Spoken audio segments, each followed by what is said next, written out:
Where is it?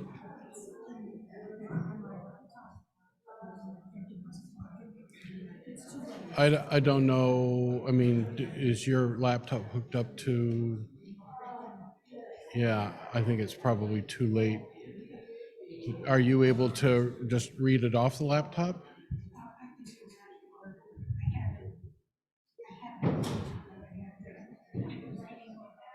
Okay, all right, okay. Um,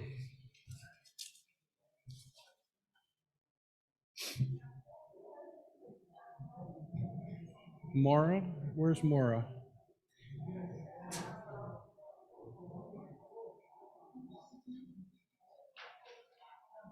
Maura, are you ready to rock and roll? All right.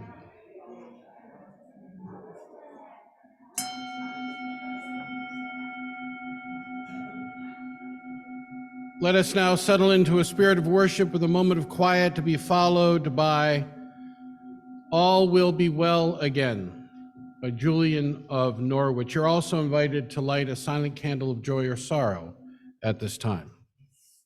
We originally were supposed to have some dance leaders here, Michael McGinnis and his wife Ty, and they are unfortunately not able to be here. So in their place, I don't see a, okay. We were supposed to have dance leaders, Michael and Ty McGinnis, here this morning. They are unfortunately not able to be here. So standing in their place is our own Maura Rouse. And just one. I will obviously not be dancing, and not everybody has to dance if you don't want to. This is a song where the words are pretty simple and they just continue on and on. All will be well, and all will be well. All manners of things will be well. And when you pick it up, please sing. And for anyone who would like to dance, Maura will lead you at this moment. I invite to the center aisle as many people as are willing to learn a very slow dance in the tradition of ethnic folk dances from around the world, from centuries and centuries. We will do a slow grapevine step in the aisle holding hands. And I will be the leader, so you can get to my left. To my left.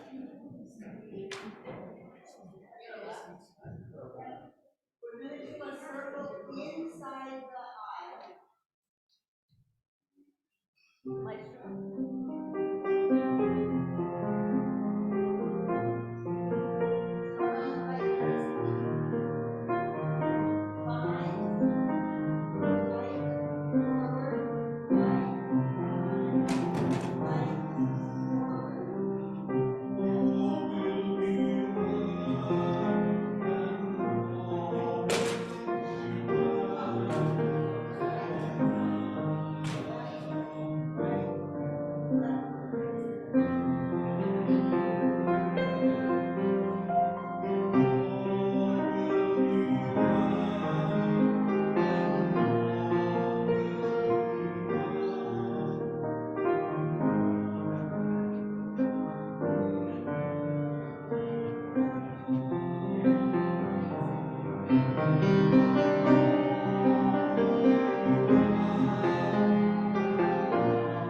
Our chalice lighting this morning comes from the work of Telos Whitfield.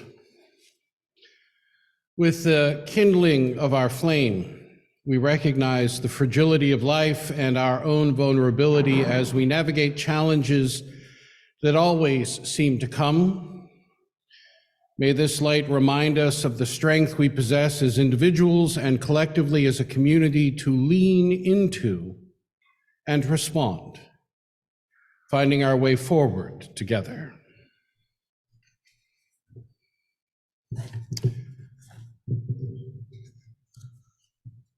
Good morning.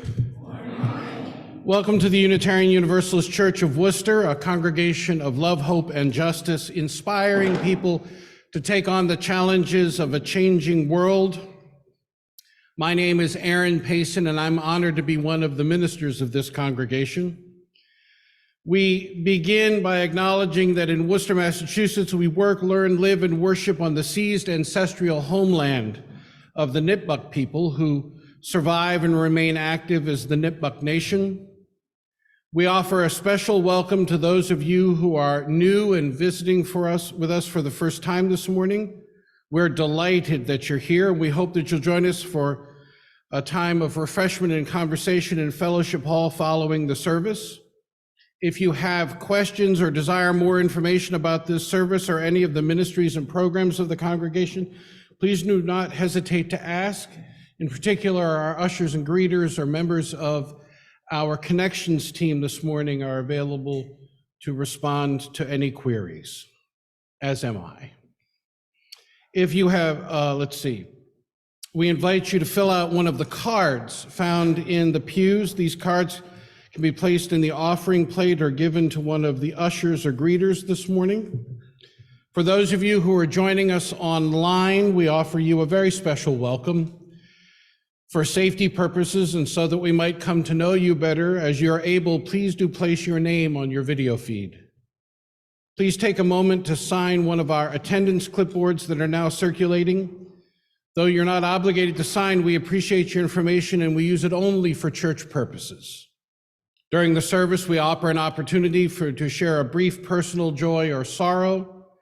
If you would like yours to be read aloud by me, please print it on one of the index cards in the pews and drop it either into the collection plate when it comes around or bring it forward during that time of the service. These cards will also be posted outside my office to be shared with our friends at other services.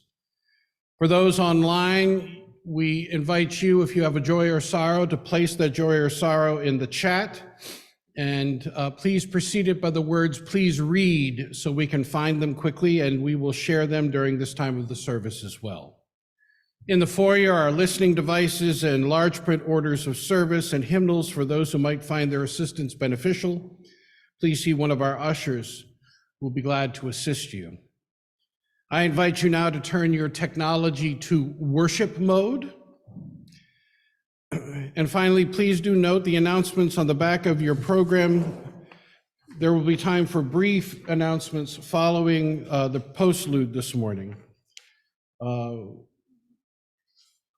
we are so glad that you are here and hope that this morning is an opportunity for rest, reflection, and rejuvenation.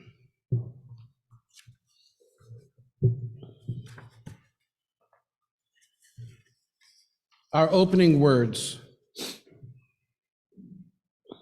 by Roddy Bell Shelton Biggs. who writes, "Open the book of life. What do you see as you flip through the pages, soaking it all up? Where is the joy, the pain, the hope, the loss, the love? Now, close it tight, place your hand over your heart and pause. Then open the book of life again. Pause once more. Remember, beloved, be vulnerable and begin again in love. Come, let us worship together."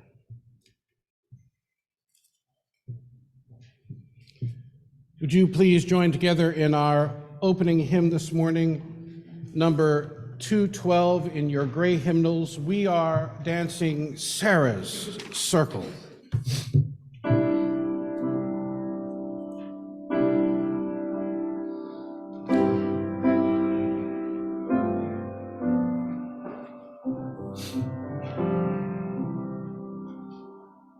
We are dancing Sarah's circle.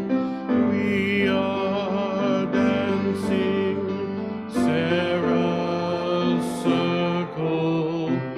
We are dancing Sarah's circle.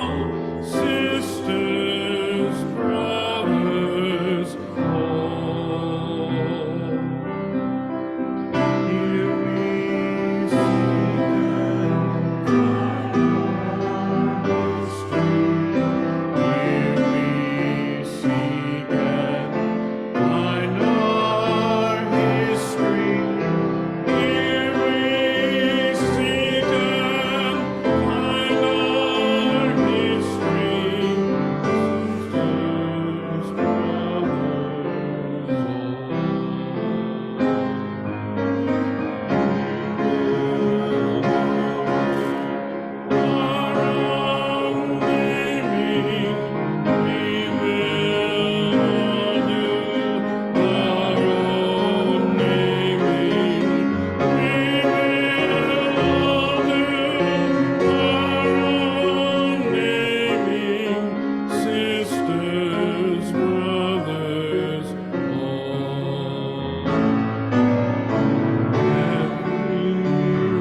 Please be seated.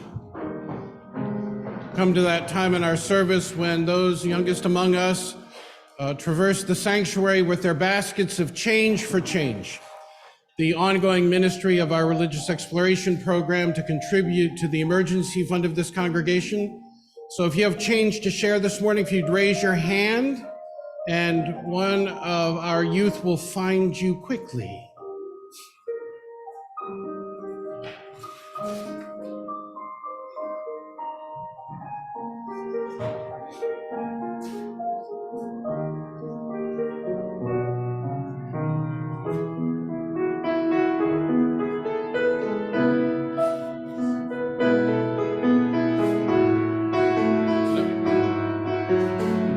Up front here.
Hi, everyone. My name is Emily Stolarski with the Stewardship Moment. So I have a wonderful story about finding this church, this community, about occasionally driving by this building and being intrigued after I first moved to Massachusetts, about not being in the market for a church at all, but feeling compelled to seek out some connection and community after November 8th, 2016. About seeing the first youth-led service and being absolutely blown away, about attending the Women's March in Boston in 2017 with a group of UUCW women and feeling hopeful again. But I'm not going to tell that story now. I'm here today as an overloaded mom to talk about practical matters. In any given day, I make 100 decisions for myself and for my kids. I make decisions about extracurricular activities, where to budget our money, what to make for dinner, the worst. On top of that, I have to help with new math homework. I have to teach my kids internet safety, try to give them a little perspective about our privilege and about the importance of compassion and service. Sometimes I worry about whether I'm making the right decision, and that just leads to more exhaustion. But the decision to financially support UUCW is easy, and one that I never second guess. Our family is supported and enriched by this community in so many ways. The RE program offered us connection during COVID and beyond. OWL classes provide a jumpstart for important conversations at home. We read and discuss the All Church Read as a family. We follow along with 8 principle work and talk about how this relates to our own lives. This year, as my kids are getting a little older, I let them do their own shopping for the ACE shoe boxes for kids their age. We participated in the crop walk, and we shopped together for the food pantry. We are engaged and inspired in a way that I could never manage on my own. And I don't have a ton of time to volunteer at this point in my life, and that's okay. But having that pledge automatically withdrawn from my account every month is not only super easy in the context of everything else I've mentioned, it makes me feel better about those time limitations. So they say it takes a village, and I'm proud to support that village that takes such good care of us. Thank you.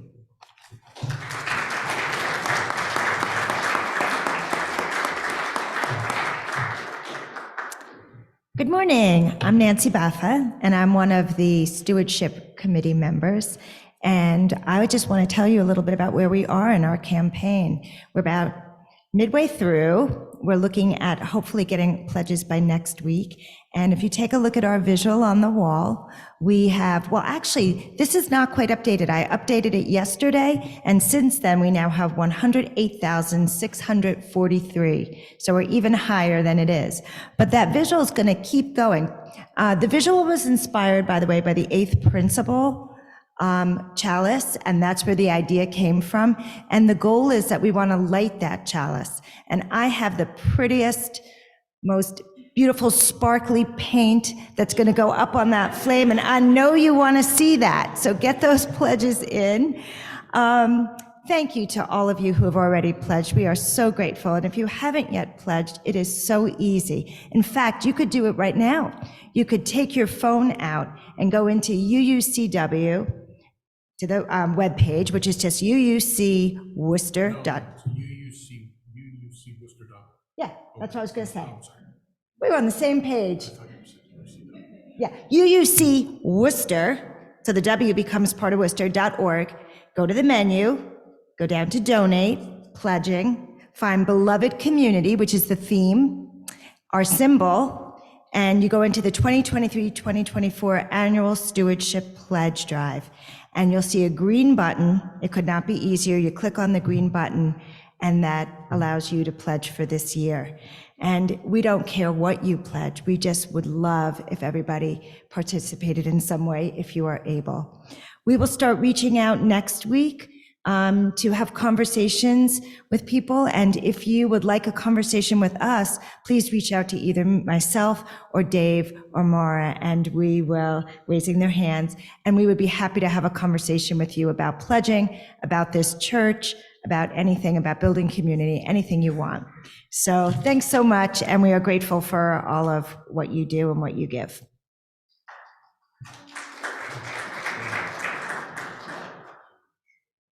Oh, okay. I just want you to see it's so easy to pull this up on your phone, right? Okay.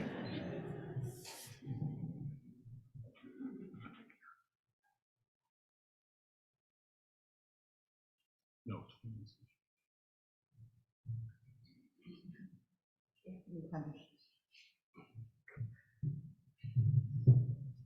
Hi, I'm Mara Pentlarge, and the Side with Love group is presenting this Women's History Moment about Mother Jones.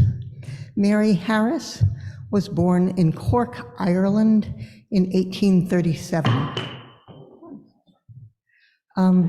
When she was barely 10 years old, the Great Hunger came to Ireland, and in the potato famine that followed, 1/3 of the people died of starvation and disease, 1/3 emigrated, and 1/3 remained in Ireland. She had many hardships during her life. Her family immigrated to Toronto, Canada, and her parents were able to make a steady working class wage for the family. Mary learned dressmaking skills and how to teach school there, which was a high ambition for Irish women of her day. She worked as a teacher in Michigan and Chicago for a short time, and then moved to Memphis, Tennessee, where she met and married George Jones, a union foundry worker. They had 4 children together, but her husband and all 4 children were killed in the 1867 yellow fever epidemic when she was 30. So she returned to Chicago and dressmaking, but her little business was burned out by the Great Chicago Fire of 1871. She would say, "I was born in revolution." And she proceeded to organize men into unions, fighting with corporate presidents and politicians, and being hauled off to jail many times. She also organized the women and children of the Unionists and fought for women's rights, including minority women, and for temperance. She converted tens of thousands of Americans to the labor movement and to the left. For a while, she called herself a socialist and was a founder of the Industrial Workers of the World. The captains of industry called her the most dangerous woman in the world. She was loud, she was irreverent, and she prided herself on not being a lady. She shattered the limits that confined women of her day. For 25 years, she roamed the country giving speeches and rabble-rousing wherever she went. In fact, she didn't have a place to live. She was especially helpful and charismatic in organizing the men into the United Mine Workers. She called the miners her boys, and they affectionately called her Mother Jones. She died at age 100, hoping to become the great-grandmother of all agitators.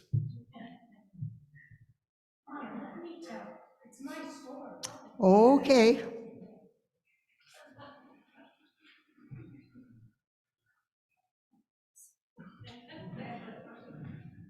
No, no. Oh, I just lost the speech, but it'll reappear, right? Hey, let me tell it. Let me start at the beginning. I was born in the revolution, in the hunger, in the fields of Ireland. My teachers treated me like a diamond in the rough, like I needed smoothing. Well, I told them I like my rough edges. But I say, whatever your fight, don't be ladylike.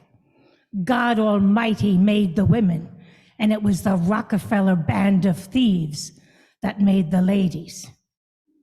Capitalists sidetracked the power of women into beauty, fashion, and clubs to make ladies of them.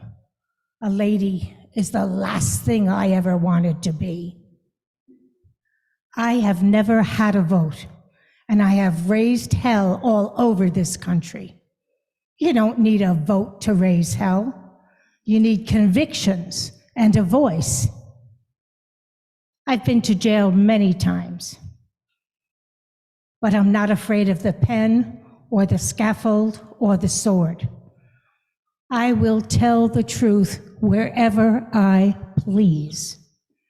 If they want to hang me, let them.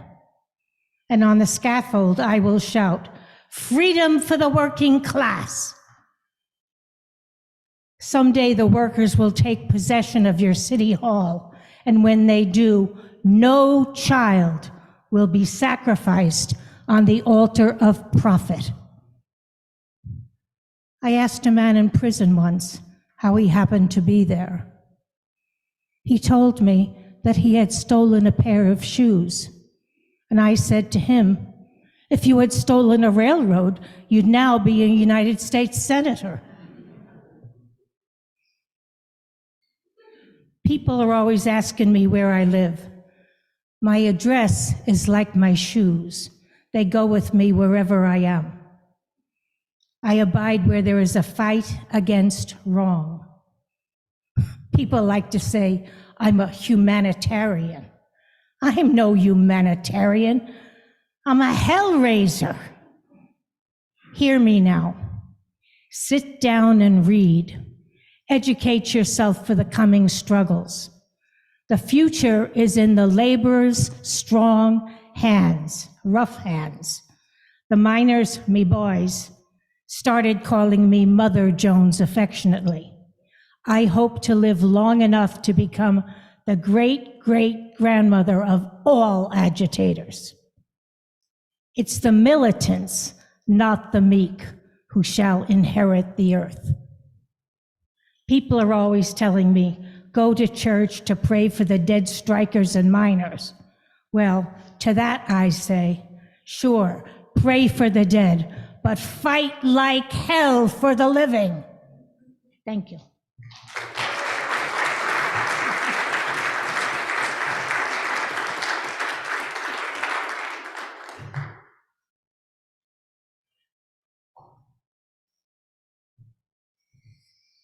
Good morning. So my name is Jessie Trowbridge, and I'm going to be introducing our 50/50 collection today, which is for a cause that is near and dear to my heart. So my family and I have been attending UUCW since about 2017, and my husband and I moved to Princeton from the Boston area in 2011, shortly after our daughter Alma was born. And one of the things we loved best about this place was being surrounded by nature and open space. We love being close to Mount Wachusett, the miles of hiking trails around our home, and the frequent glimpses of wildlife like bear and moose in our backyard. It didn't take long for us to establish our own backyard garden, bang together a chicken coop, and start learning how to preserve the fruits of our labor.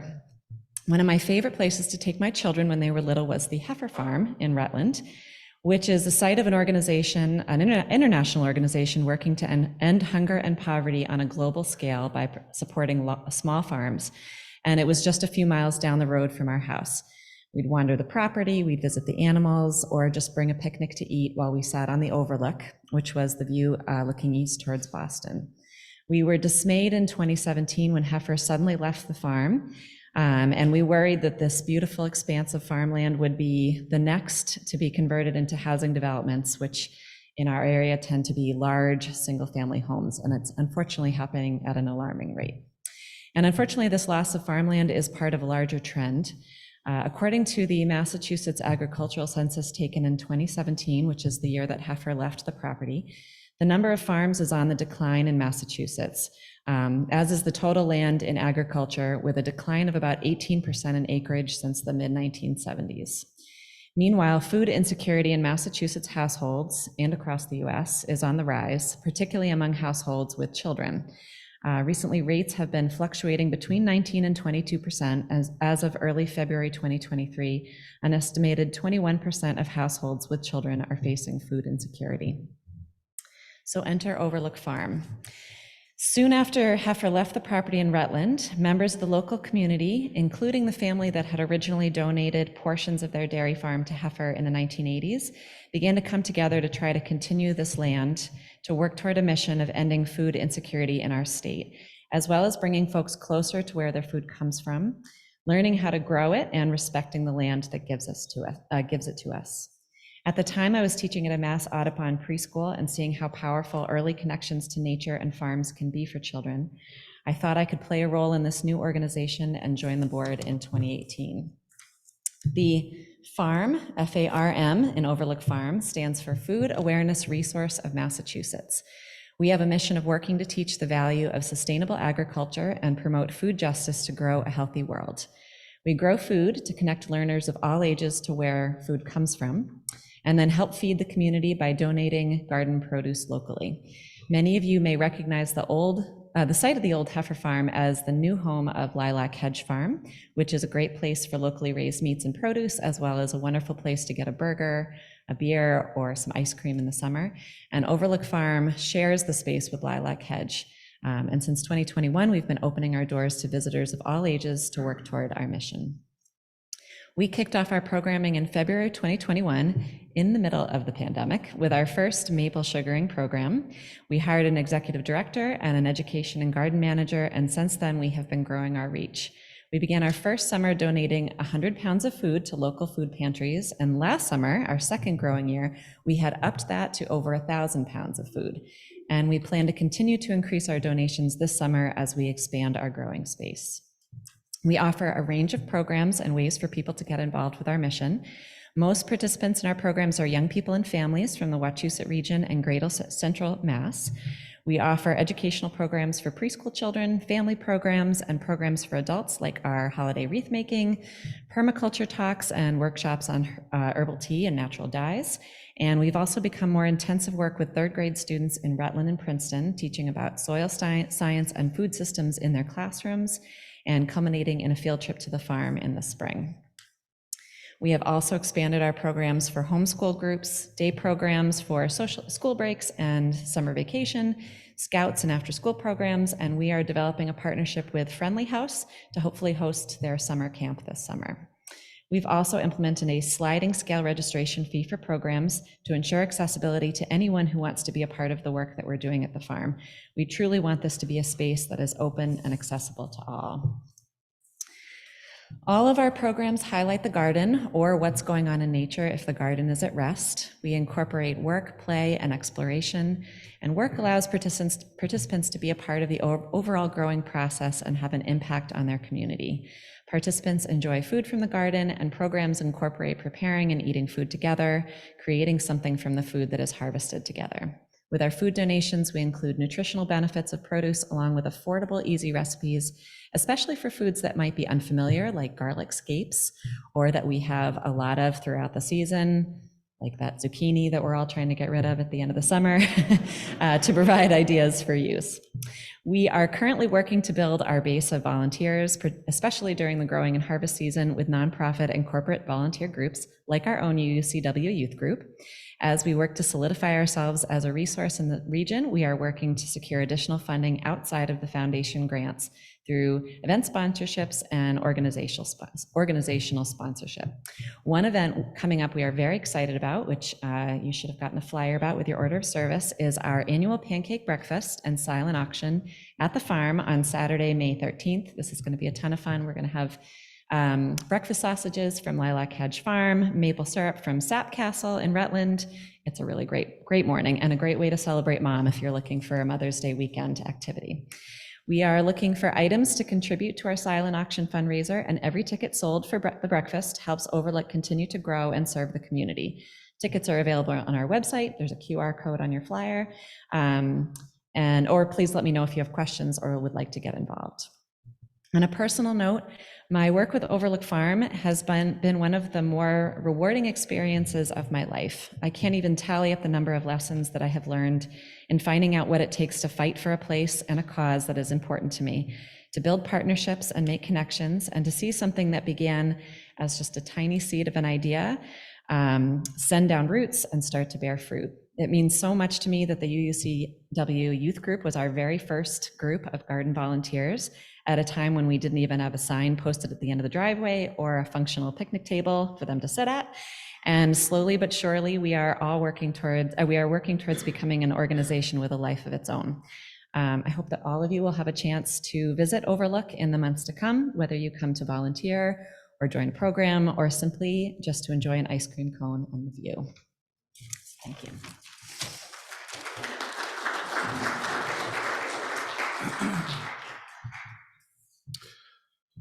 So we come to that time when we are given an opportunity to share that which is symbolic of our own efforts, an offering in service to the mission and ministries of this congregation.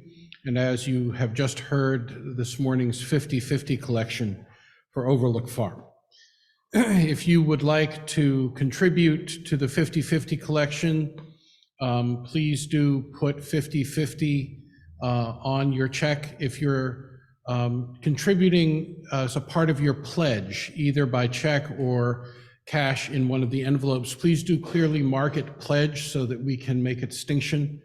Our collector would like to make a distinction, as would our pledge secretary, I'm certain. And anything else that's contributed this morning that is not considered a pledge will be split between Overlook Farm and this congregation. And in the weeks and months to come, we hope to be able to highlight the continuing efforts of Overlook in our weekly communications and invite you all to participate in a variety of ways. So my thanks to Jesse Trowbridge for bringing Overlook Farm to us this morning, and our morning offering will now be received.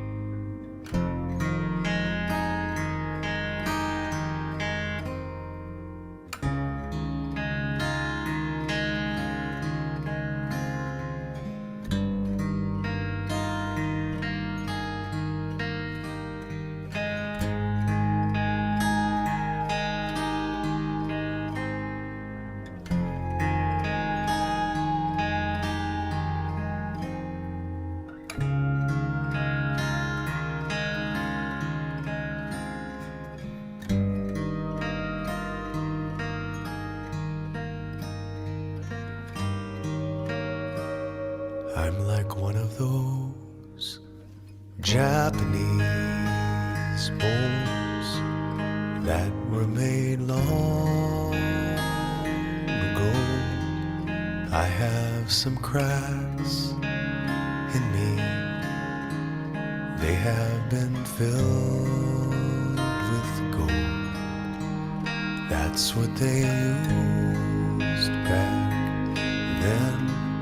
They had a bowl to mend. It did not hide the cracks. It made them shine instead. So now every old scar shows from every time I broke, and anyone's eyes can see I'm not what I used to be. But in a collector's mind, all of these jagged lines make me more beautiful, worth a much higher price. I'm like one of those Japanese bowls. I was made long ago. I have some cracks, you can see how they shine, of gold.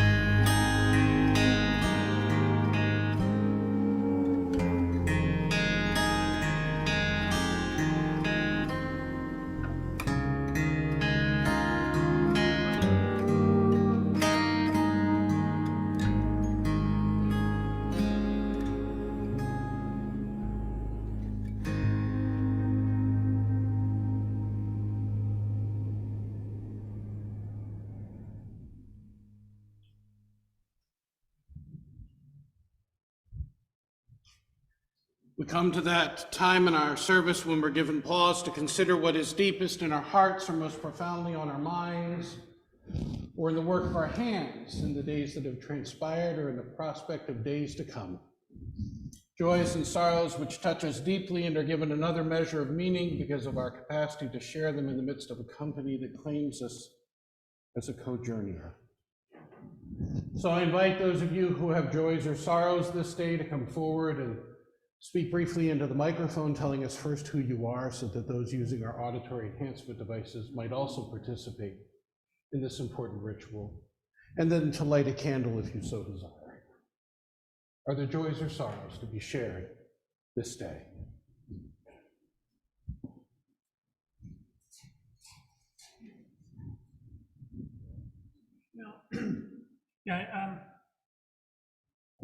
Hello?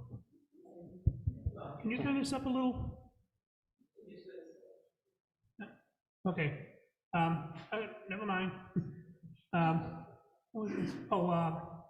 Well, as you know, my brother passed away, and yesterday we went to the we had the funeral, and it's interesting because one of the things I found out was that during Lent you can't bring flowers to a Catholic church. This is news to me, you know. But nevertheless, so I took him around back to the airport. But the thing too is that it finally put closure, and also an insight that I had that his granddaughters they're interested in this church, which is good. So I'm inviting them over. But also to find out that, you know, they're not necessarily progressive, but, you know, they're more open to what's going on. And there I was thinking that, you know, I was an island of smugness.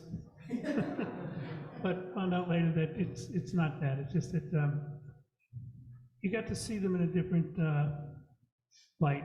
One of the things I talked to the funeral director, and I says, I'm his brother, but they're his family. And that would be the exact sentiment that I think it should have been. Because, you know, I mean, he's been living with that for the past like 30 years. And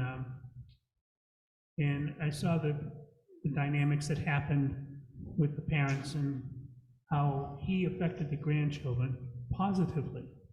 And it's well and good. So my brother George, it's goodbye.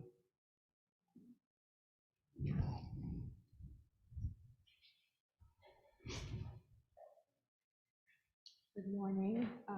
Speaking of a cracked bowl, today is the 48th trip around the sun for me. But for you people, the exciting part is today is the last day of winter. Yeah. So in pagan tradition, Ostara starts tomorrow. That's where we start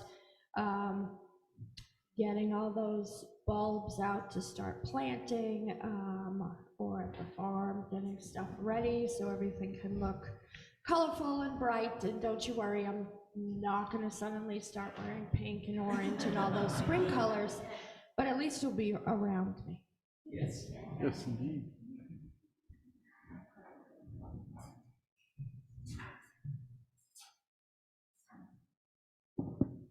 Hi, we are Lynn Gastila and David Williams, and we have a joy to share. We have a new grandson as of March 8th. His name is Gabriel Antonio Cruz. He and his mom are home. And since mom and dad are adjusting to a rigid feeding, sleeping, non-sleeping schedule, we've been providing extra coverage for his big 2.5-year-old brother, Victor. And that's been loads of fun and very exhausting. So that's our good news. Thank you.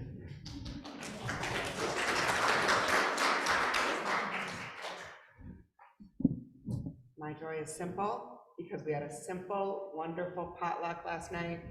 I just loved it. It was just perfect. Good food, good table, good conversation. What's up? Hello? Yes. Thanks for that segue. At last night's dinner, What's up? I learned that beloved Yes, community I and am. service can survive a controversial vote such as ours 3 weeks ago. I hadn't been sure of that. Haven't heard, but I'll look. So if anyone else hasn't been sure, I hope you find the courage to vote at our meetings with your conscience, wallet, and heart, and come back, even if votes don't go as you like. At least UUs proudly display the axiom, question authority. Not all denominations let members do that. And now I'd like to go to some amends I offered to board and staff, and can share it with others.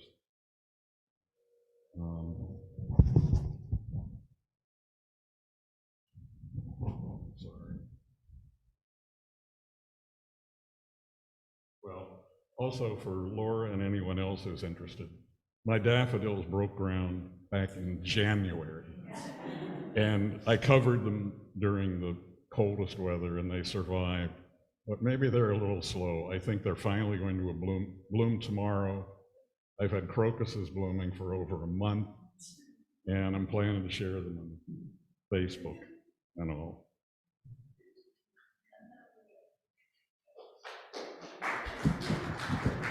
My apologies for the vocal interruption. Just be glad it wasn't that I had to go to the bathroom. Beth Posner-Waldron writes, a candle was lit earlier in memory of my late husband, George Posner, who would have been 74 today.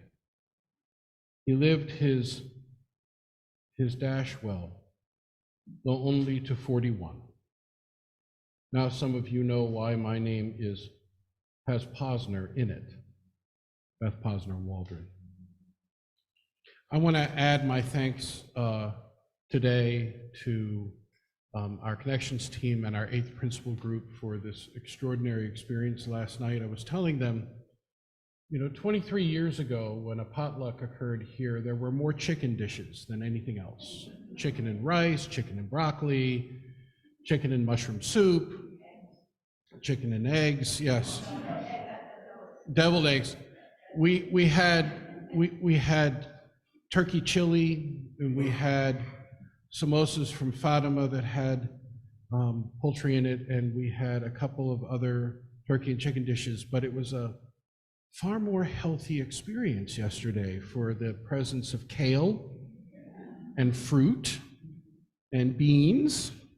And so my family thanks you very much, and I was so delighted to see people having an opportunity just to sit with each other and get to know each other better. It is an extraordinary thing for us to come back into that particular kind of experience after having spent so much time communing over video.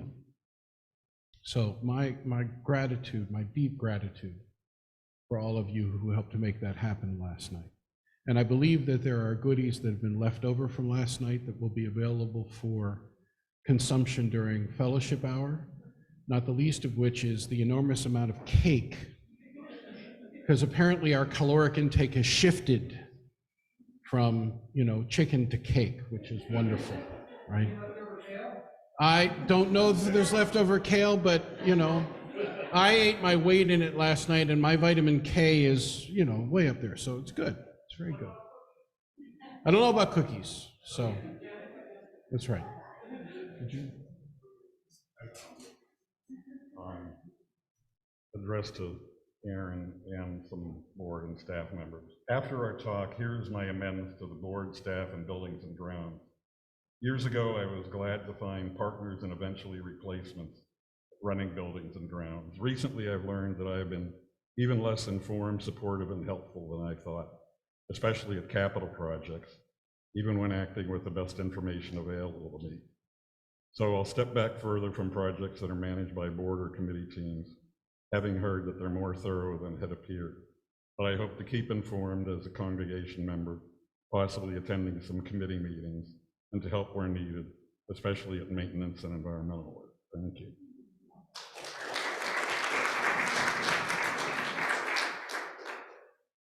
Let me just say, Kim has been instrumental in this building having been maintained for a decade or more. And so we have great gratitude. Well, but we give great gratitude for that kind of service. And one of the few people who traverses the ladder to get up on the roof and make certain that all of those drains that go into the classrooms are open. In November, I did it. I thought that would be enough for the winter. Steve had to go up and do it again. It's just the way of things right now. It's all right. So let us be in the spirit of prayer and meditation. Spirit of life, we come this day with great gratitude for the voice of women who inspire us to continue to take on the world, and for the work of those who continue to see the possibilities when we educate each other and we support each other in healthful ways in being. For the service of so many in this congregation in celebration of our fellowship, and for those who continue to add their energies to maintain and support the structure of this place. For so many who bring into existence the new life and surround the families who support that life. For all of those who have been part and parcel of the way in which this world is being transformed, we would have a vision that that work continue in earnest, that we find in this place the energy and the vision and the support to continue to help us evolve in healthful, peaceful, and loving ways. And for all of those here this day who experience pain and grief, loss and sorrow, would they know the strong embrace and love of those who journey with them. Amen, and blessed be.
I looked forward to dancing today, and I'm so grateful to Mara for stepping in and helping that happen. And I thought that I would missed the opportunity to just simply witness that dance. And then I had this incredible experience, Matt. I wish you could have seen it when that tree just danced to that music. And to sit there and watch you and watch it wave above you was exquisite.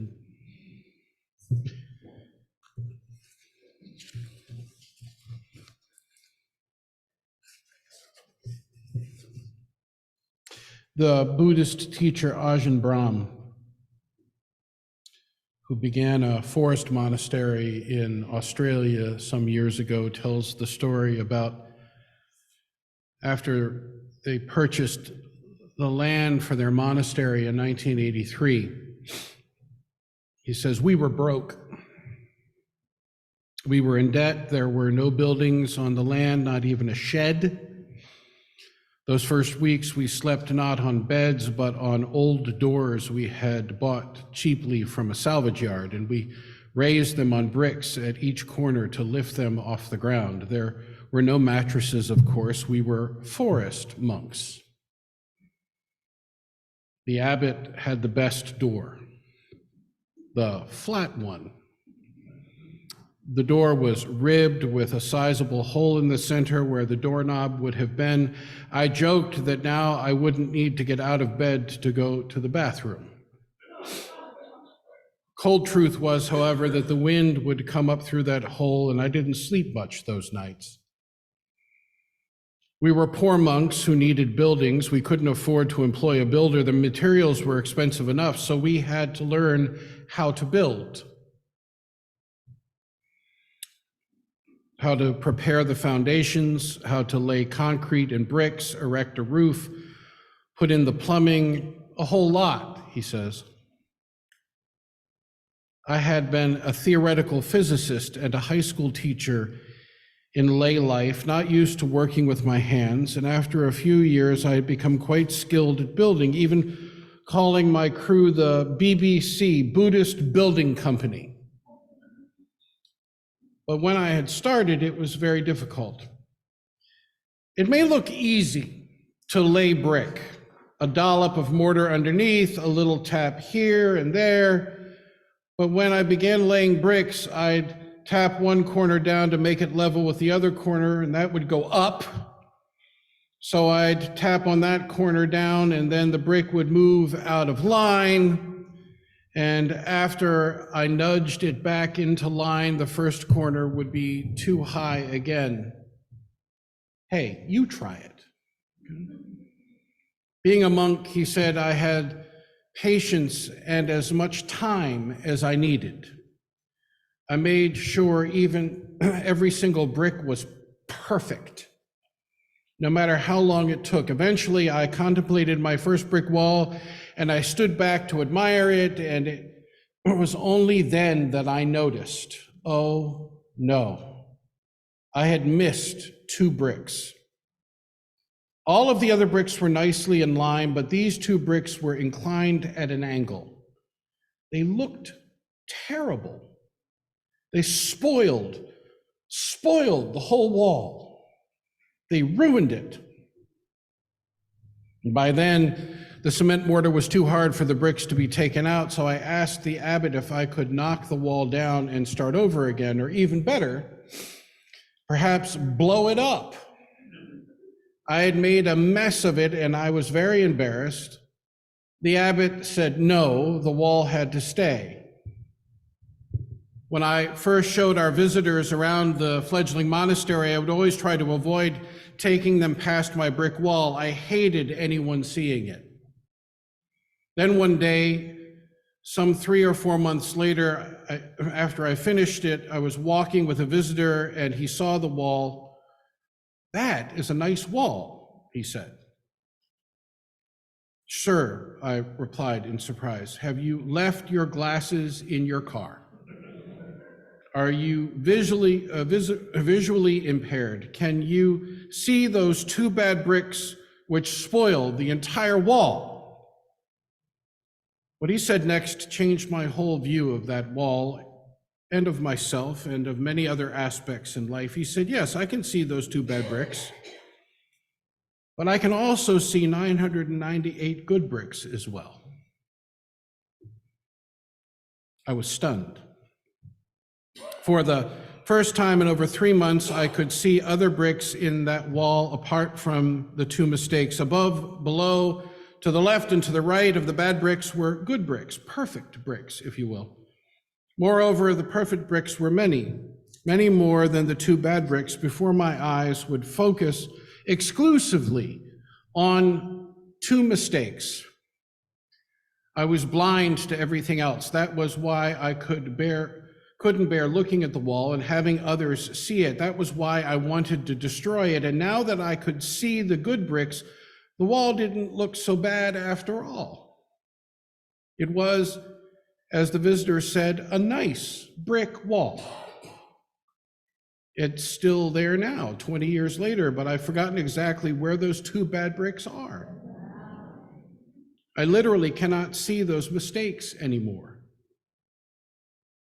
How many people end a relationship or get divorced because of all they can see in their partner as two bad bricks, he says. How many of us become depressed or even contemplate suicide because all we can see in ourselves is two bad bricks? In truth, there are many, many more good bricks, perfect bricks above, below, to the left, and to the right of our faults. But at times we just can't see them. Instead, every time we look, our eyes focus exclusively on the mistakes. The mistakes are all that we see. They're all that we can think of. So we want to destroy them. And sometimes, sadly, we do destroy a very nice wall. We've all got our bad bricks, but the perfect bricks in each one of us are much, much more than the mistakes. Once we see this, things aren't so bad. Not only can we live at peace with ourselves, including our faults, but we can also enjoy living with a partner. This is bad news for divorce lawyers, but good news for all of us. I've told this anecdote many times. After one occasion, a builder came up to me and told me a professional secret. We builders, he said, we builders always make mistakes. But we tell our clients that it is the original feature of that wall, with no other house in the neighborhood like it. And then we charge them a couple $1,000s extra.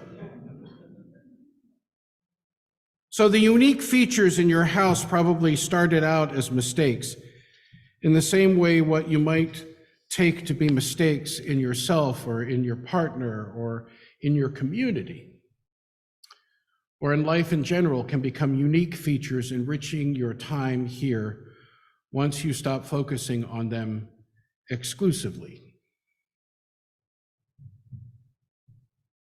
Been thinking about this weekend.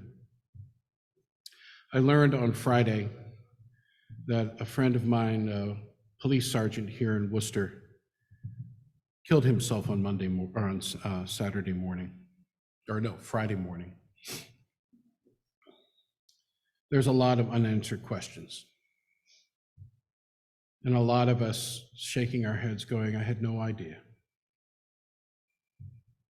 Which led me to think about how much we often don't know about each other and the kinds of struggles that each of us have. And my incredible sense of the gift of community where we can reach out to the people we trust when we're not feeling our best selves and say, I need someone to companion me right now. I need to talk, I need to walk, I need to go for coffee, whatever it is. And how incredibly ordinary and life-saving that particular dynamic of community is. Not just for those who are riding the edge of their own concerns or their own worries, but also for those of us that are needing to say to the world, I have done something tremendous. I have accomplished something. Here is my baby. Here is my newborn. here is the product of many labors, and I want to celebrate that and how important that too is in companioning each other. But in both of these cases,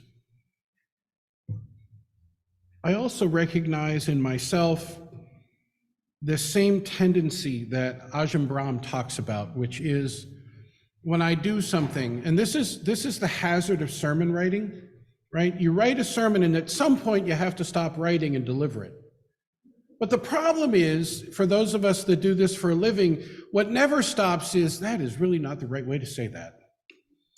Or contemplating after you've delivered the sermon, oh my God, that is what I should have said, right? And you spend your time going, I wish I had. If only I could have remembered that in the moment. What is wrong with me that I couldn't pull that when I was writing it, and all of those things. And so I've had this experience in ministry where I'm standing in line and someone comes up to me and says, that is the best sermon I've ever heard. And I look at them like, what sermon did you hear? Right? And Joan Webster of beloved memory. Anyone here remember Joan Webster? Right. So my most remarkable experience with Joan is very much like the lesson of Ajahn Brahm and his abbot. Joan came up to me after a service one day and said, you know, this thing that you said touched me deeply, and I just blew past it like, oh, okay, that's great. I'm not certain that's what I meant, but you know, it is what it is. You know, I was being hard on myself, like, I could have done that a whole lot better. And the next week, instead of just casually coming up to me after the service to talk, she said, sit. And so I did. And she said, listen to me. I said, okay. And she said, when I came up to you last week to talk about that sermon, I wanted to talk about how I had been impacted, not whether you thought it was a good thing or not. And I'm like, shit, I missed it again, right? And she's like, that's just it. You didn't miss a thing. You know, this is the moment, right? When someone says, I was touched by this, your response is, that's wonderful. What happened? And I went, yes, Joan. It was a powerful, powerful lesson for someone in ministry. And a powerful lesson for anyone else who's in this business of communing with other people. Sometimes it ain't about us. And I don't know about you, but I was raised in a culture that said, you know, you want to try as best as you can to be as perfect as possible. But I wonder whether or not that is actually our problem. I want to turn for a moment to Ernst Kuntz and Catherine Kitcham from their book, The Spirituality of Imperfection, which I strongly recommend to those of you who are looking for an interesting read. It's actually a book of stories. But in leading up to that, Kuntz and Kitcham say, spirituality takes many forms, and all spiritualities do not look on failure and imperfection in the same way. But through the centuries, a recurring spiritual theme has emerged, one that is more sensitive to earthly concerns than to heavenly hopes. This spirituality, the spirituality of imperfection, they write, is thousands of years old, and yet it is timeless, eternal, and ongoing, for it is concerned with what in the human being is irrevocable and immutable. What in the human being is irrevocable and immutable.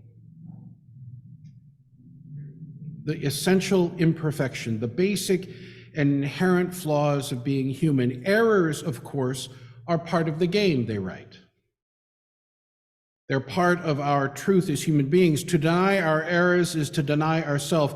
For to be human is to be imperfect, somehow error-prone.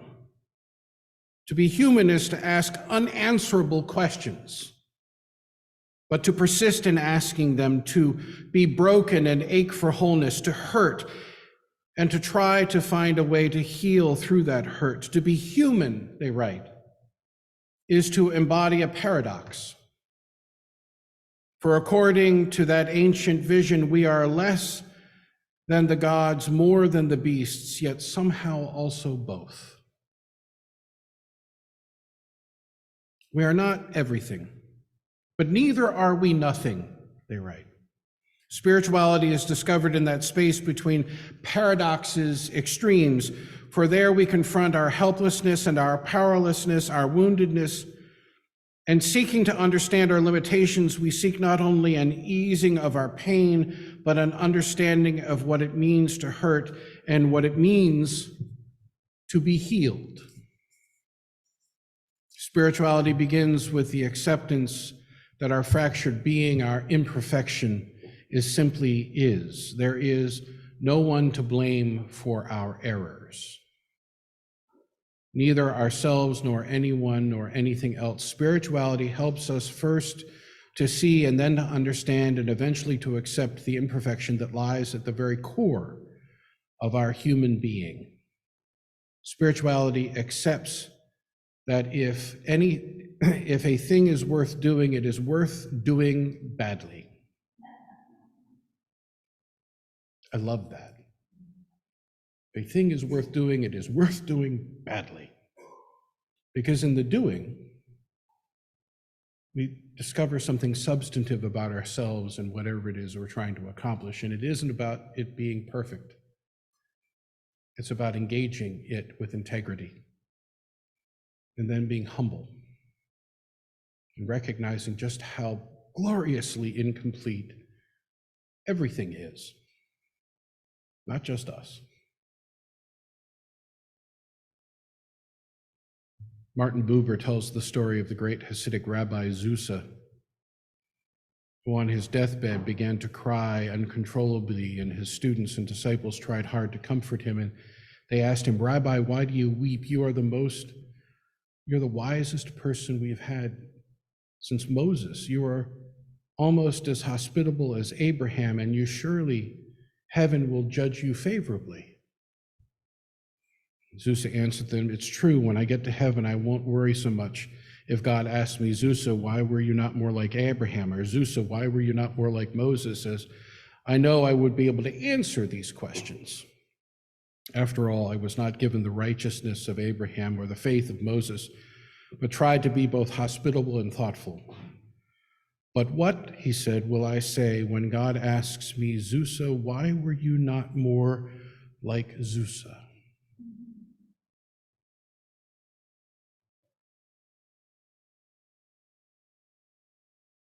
That's a question worth pondering,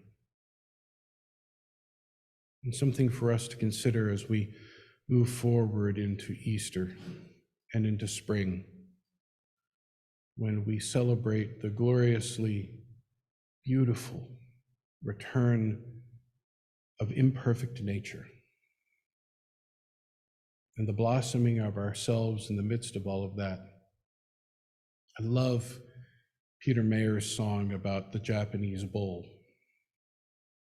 It's very similar in work to Leonard Cohen, right? We celebrate the cracks because that's where the light gets in. It's also where the gold is poured. And ultimately, for those who have been around long enough, is the source of the most important stories that we tell ourselves and those who come after us. They are not the stories of our success. Think about it. What stories do you tell of yourself that you celebrate? You celebrate your own survival and your own evolution, your own humanity. And in doing so, you also lay bare all of the cracks, all of them, that are now filled with gold. Amen, and blessed be. Would you please join together in our closing hymn found in your teal hymnals, How Could Anyone Ever Tell You? Number 1053. Please rise in body or in spirit. Could anyone ever tell you you were anything less than beautiful?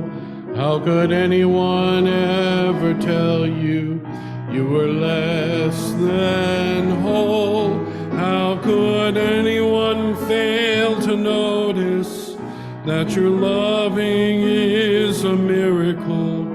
How deeply you're connected to my soul.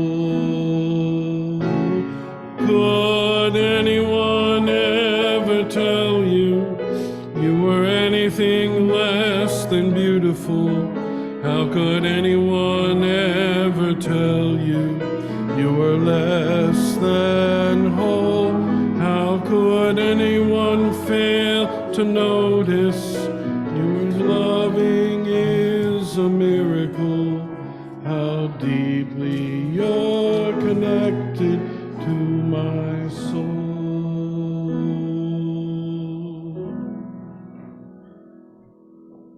Kimberly Quinn Johnson writes, "We are the ones we have been waiting for.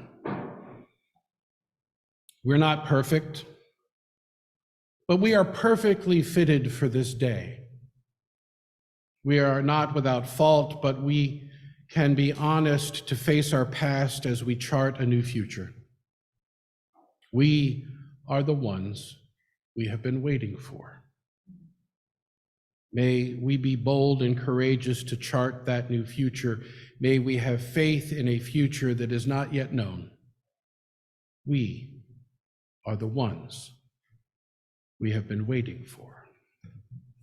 Amen. And blessed be.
Once again, beloved, worship in this place has come to an end, but our service continues next with an opportunity for refreshment and conversation.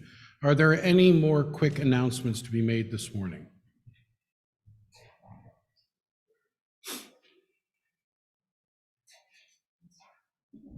There's a lovely spread in Fellowship Hall. Thank you, Rachel. There's Jamaican chili still there. It's all warmed up for everybody. I love Aaron. He's hurting a little bit this morning because he talked about the suicide of his friend. I want to remind everybody that Aaron is there for you if you're having a mental health issue, and there are other people in the congregation that have been supportive to me over time. And if you are going through a crisis and you're not comfortable here, There is always 988, the suicide crisis line. Excellent, thank you very much. Same announcement as last week. If you're worried about climate change, come on out Tuesday at noon, 2 days from now, in front of the Bank of America on West Boylston Street. Bank of America is funding the fossil fuel pipelines. We would like them to stop doing that. Come join us. It'll be fun. All right, it's potluck round 2.